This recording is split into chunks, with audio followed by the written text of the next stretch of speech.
Hey guys, welcome back to Truax Off-Road. In this video, we're going to talk about my 2018 Jeep Wrangler Rubicon Unlimited. I bought it brand new back in June of 2018, and I just turned 100,000 miles. It's been pretty good, and I'm going to tell you guys a little bit about it. This is my fifth Jeep Wrangler, so you can call me a little bit of a fanboy. You wouldn't be wrong. I don't think I could ever see myself without a Jeep Wrangler in the garage at this point, but I do like other 4x4s, so I'm not totally biased. I know that Jeeps have problems. I have been very lucky though with all my different Jeeps. This one here has an automatic. It was the 3.6 liter V6. It's the same V6 that I had in my past two JKs, but that 8-speed transmission makes a night and day difference in the driving experience. The JL is much better on the road than what the JK was. So I had the window sticker here. Base price back in 2018 for a Rubicon. Starting price was $40,995. I have basically one option, and that was the automatic transmission, and that included the customer preferred package, which is 24R. The total is $2,000. The destination was $1,445 for a grand total of $44,440. That was MSRP on that Jeep back in 2018. I got it for a couple thousand under what the sticker was. So I think I got a pretty good deal, especially looking at what prices are nowadays. That Jeep today would probably cost $54,000 or $55,000. Just me kind of guessing, but it'd be somewhere in that range, which I think is just insane for a basic Rubicon with a soft top and not much else. But back then, comparably to now, it's not that bad of a deal. I'm pretty happy with it.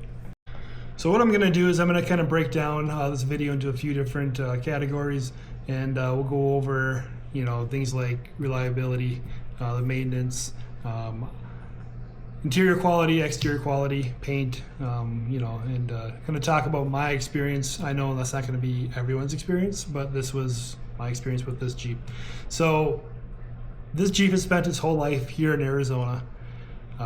So if you're in the Midwest or you're on one of the coasts, things might be a little bit different. But as far as here in Arizona, things are very dry. So I don't have to worry about a lot of the rust and other things that a lot of people do. Something to keep in mind as I'm going through some of the stuff. So I've been very lucky with this Jeep. I haven't had very many problems at all. I've done all the basic maintenance that you need to do. I've replaced the spark plugs, I've changed all the fluids, rotated tires, you name it, just all the basic maintenance. And the Jeep has treated me pretty well. The one problem that I have had is the oil filter housing. And it kind of confused me a little bit. Some things happened, and I didn't really know what was going on. There's a video, one of my earlier videos, when I thought maybe my transmission was going bad because of something that happened on the trail and what one of the shops told me. But anyways, backing up a little bit, I had an oil leak around, probably 75 or 80,000 miles. I took it in, and they said that's your oil filter housing, so I replaced it. About a year later, I had some more oil leaking, coming from somewhere. I didn't know where it was coming from. It would run down the engine, and underneath the whole Jeep was full of oil. The transmission was full of oil, and it was a huge mess under there. So I took it to the shop that did my oil filter housing the first time, and they told me that my transmission was bad. It was my transmission leaking, and it's pretty much blown. I never felt anything wrong with the shifts. I never had any trouble or any reason to think that it was my transmission. So after some time, I took it to another shop for a second opinion, and they told me that it was not the transmission at all. They saved me close to $8,000 in repairs if I would have went with that first shop. But yeah, they told me that it's the oil filter housing again. So I had them do the oil filter housing, and I haven't had any leaks since. So that was the major repair that I had that, you know, was outside of kind of the basic maintenance. This should be a longer section of the video than it's going to be because there's just not a whole lot to talk about. I haven't had to do a whole lot outside of just your basic maintenance. I know a lot of people do have trouble with different things. Just hasn't been my experience. One thing that just came to mind is the aux battery. There are 2 batteries in your Jeep, and there's your main battery, then you have a smaller battery underneath that. If that smaller battery starts to go out, it throws a bunch of different lights. So I remember pretty early on, I'd probably say 2 years into my own ownership experience, I had a bunch of lights start coming on. I can't remember what they were, but I changed that aux battery and all those lights went away. So if you're seeing some random lights pop up on your dash and you're not sure what it could be, change your auxiliary battery, and there's a good chance that'll take care of it. So let's talk about on-road ride quality a little bit. If you watch other videos on YouTube about the Jeep Wrangler, they're going to make you think that, you know, you're going to be all over the road. You won't be able to control the Jeep. It's terrible, but it's really not that bad. There is a dead spot, you know, in the center, so you do have to make small corrections from time to time. But with my Jeep, I could drive one finger down the highway at 80 miles an hour, no problem. One other thing I did do, just because it was available for me, is I changed out my steering box from the aluminum to the steel one. Back in 2018, all of the steering boxes were aluminum, and I believe in 2020 or 2021, they came out with a steel steering box. And I was able to get that. Not that I really needed it, but I did it just because I could. I noticed maybe a small improvement in that dead spot, but it wasn't that big of a deal, honestly. Now with 40s and a big, you know, I have a 4 1/4 inch lift in the front and a 3 1/2 inch lift in the back. I had no problem at all driving my Jeep across the country. I did do it on 37s and a 2 1/2 inch lift. I went from Arizona to Minnesota, and you know, there's wind noise. My Jeep, the Jeep isn't going to be the quietest vehicle out there, but it's a Jeep. I don't expect it to be you know, like my Corolla or my van, you know, quiet and, you know, track down the road perfect all the time. It's going to get blown around in the wind a little bit, but it's not nearly as bad as with the JKs, where one thing I didn't like about my previous JKs is, you know, if there was a crosswind, you were really fighting it.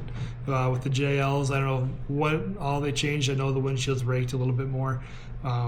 There's got to be a few other improvements that contribute to this, but it's way better in a crosswind.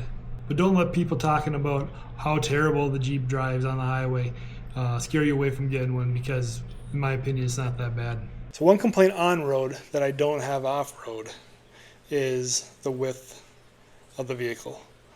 The cabin itself is pretty narrow, and that's a blessing on the trail, but not so much on the road.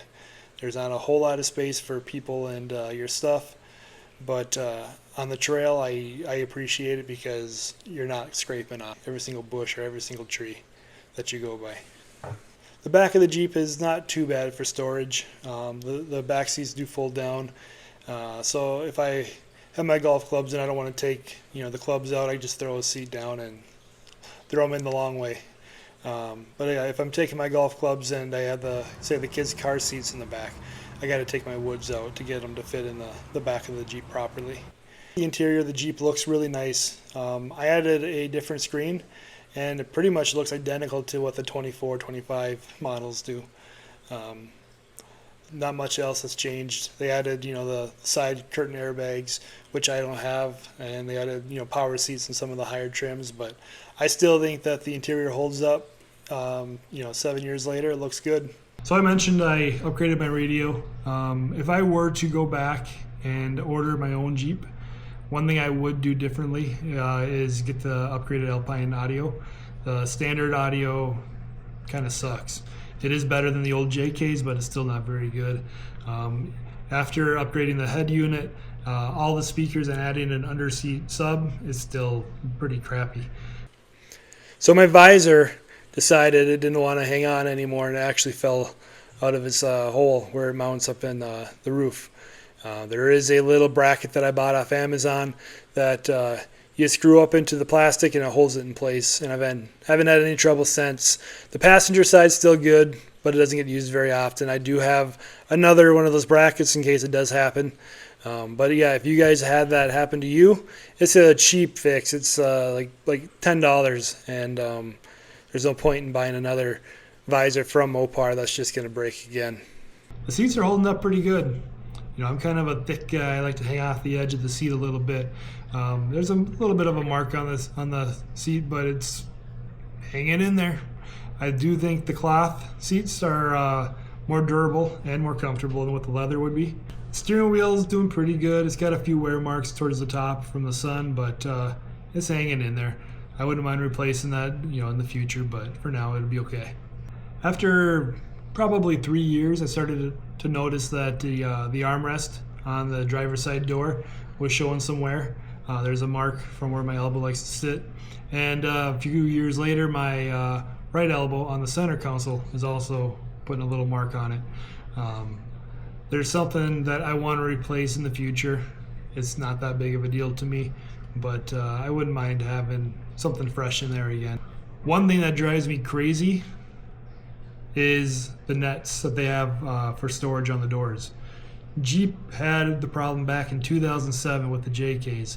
You know, they had the same little nets that you would use on like your center dash, and they have those on all of the different seats and in the back and on your doors, and they all sag. The sun just, I don't know, out here wore out the elastic. I don't even use them, and they sag so much that I could close my door and they'll hang out the bottom of it. It's pretty crazy that they didn't replace those or do something better after knowing that they were trash in the JKs. So when I bought my Jeep, I bought it with the soft top, and I like the soft top. I still use it every once in a while. When I went to the Rubicon, I guess two summers ago, I threw it on there just because I didn't want to, you know, break the glass of the hard top on, you know, a rock or something like that. So I still use that every once in a while. It's really nice to have. I bought a hard top off of OfferUp for like $1,200. Got a really good deal on it, and I like that a lot. I also got a Sunrider that I can combine with that hard top, and to me that's like the best of both worlds. You know, just throwing back that Sunrider, it cuts down on a lot of the noise that you have with the full soft top. You know, it definitely isn't as quiet as the full, having the Freedom panels up there, having the full hard top on, but I like it a lot. It's pretty handy, and I found a pretty good deal for that on Facebook Marketplace. It's brand new. I got it for I think $300. Couldn't pass that up. But yeah, if you're in the market and you're ordering a Jeep or buying one, try to find something with a dual top. It's nice to have them both. So let's talk about off-road a little bit. In my opinion, there's not a vehicle better if you want to get out there and see some stuff. Mine is not anywhere near stock anymore, but even when it was stockish, it went a lot of places. But I haven't had any problems, you know, other than just like some loose nuts and bolts, you know, like the Johnny joint went bad. Just a few things, but nothing that's like left me stranded on the trail. Again, like I have been very lucky on road. I've been very lucky off road too. No breaks. I'm trying to think if there's been anything, and I really don't. I can't think of anything. You know, 7 years is kind of a long time. I'm not the smartest guy. I don't have the best memory, but I can't think of anything. If I had a nitpick, I would say it'd be nice to have the lockers engage and disengage a little bit quicker than what they do. But I mean, you keep hitting that button and it'll turn off eventually. Another nitpick would be having the sway bar stay disconnected when you disconnect it, and not have it reconnect once you go over 17 miles an hour or whatever it is. I know with the Taser you can shut that off, but I just haven't done it. But yeah, that would be one other thing. If I had a nitpick from the factory, it'd be nice to have that stay disconnected. If I can go back in time, would I buy this Jeep again? The answer is yes. I've been, like I said, very lucky. Just kept up on the maintenance and is kind of taking care of itself. Just the few things that I had to replace or fix. But yeah, it's been a very, for the most part, nice, relaxing, chill ownership. This thing's become, as cliche, as kind of corny as it sounds, it's become kind of part of the family. I don't think I could ever get rid of this Jeep at this point. It's something that I have so many memories and trips, with it. And now my kids, they love it. They want to go off-roading on the weekends. They'll ask me, hey, can we go off-roading, or hey, can we go camping again? They are into the lifestyle too.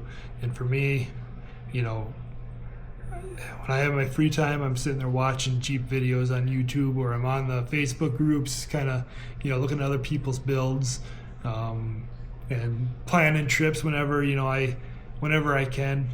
It's kind of all I really think about. I hate to say it because it sounds stupid, but I'm kind of obsessed.